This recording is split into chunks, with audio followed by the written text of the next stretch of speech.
Mix by AG recording studio Kanchan Raj.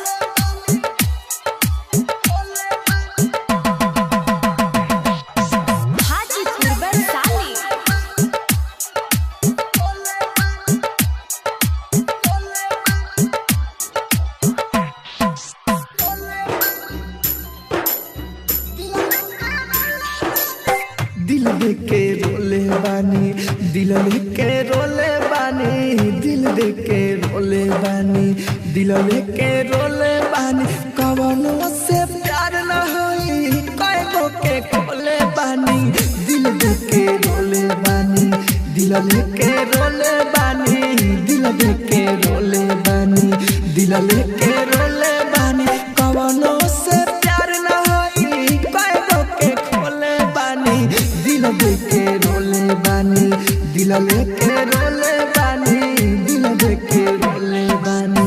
Mix by AG recording studio.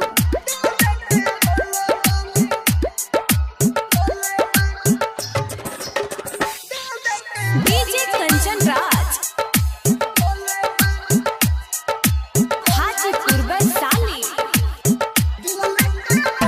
हाँ, हम नहीं जानानी हो मिली दरार हो मिली दरार हो मिली दरार हो हम नहीं जानानी हो मिली दरार हो हमरा के छोड़ी होई दोसरे फरार हो हमरा के छोड़ी होई दोसरे फरार हो दिलवा के जखम बड़ी दिलवा के जखम बड़ी दिलवा के जखम बड़ी दर्द से ढोले बानी दिलवा के जखम बड़ी दर्द से ढोले बानी कवनो से प्यार न होई कएगो के खोले बानी दिल के रोले बानी दिल के रोले बानी दिल के रोले बानी। आप सुन रहे हैं एजी एंटरटेनमेंट की धमाकेदार प्रस्तुति।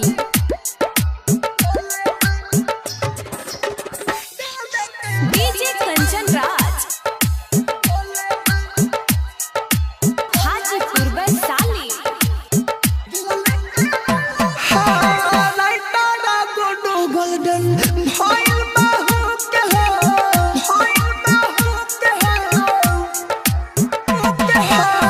लाइटारा गोडो गोल्डन भइल बाहु के हो लगता के जिंदगी मोरे जाई अब सो के हो लगता के जिंदगी मोरे जाई अब सो कहो अखिया से आंसू गिरे अखिया से आंसू अखिया से आंसू गिरे सुनो राहुल राजधानी अखिया से आंसू गिरे सुनो राहुल राजधानी कवनो से प्यार न होई कएगो के खोले बानी दिल के रोले बानी दिल के रोले बानी दिल के रोले बानी।